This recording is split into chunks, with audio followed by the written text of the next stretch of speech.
Yang mendengar perkataanku ini dan melakukannya, ia sama dengan orang yang bijaksana yang mendirikan rumahnya di atas batu.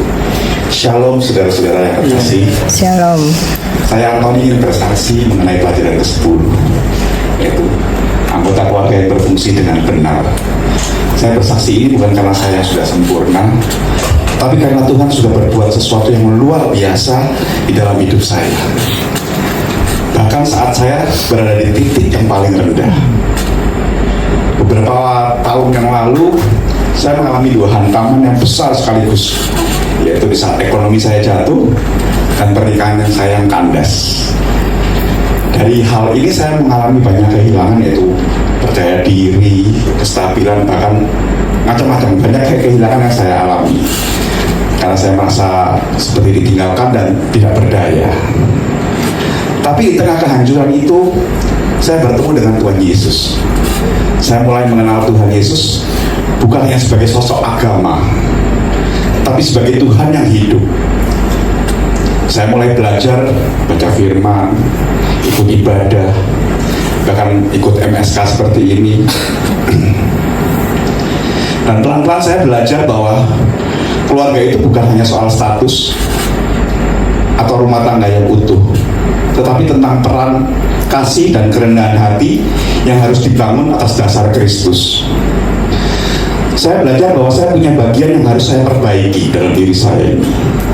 Saya mulai belajar mengampuni, bukan karena mudah, tapi karena saya memilih taat pada firman Tuhan. Dan mukjizatnya, saudara-saudara, saya mulai bisa mendoakan orang-orang yang pernah menyakiti saya dengan tulus.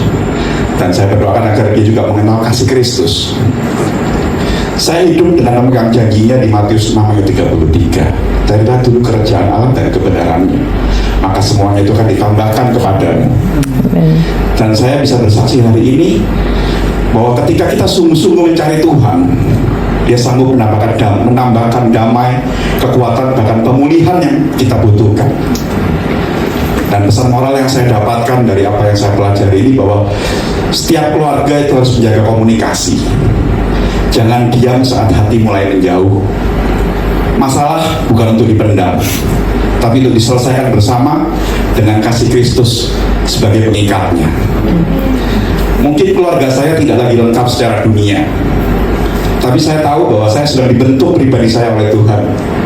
Dan saya percaya masa depan saya tetap ada di dalam tangan Tuhan. Izinkan saya tutup kesaksian saya dalam doa.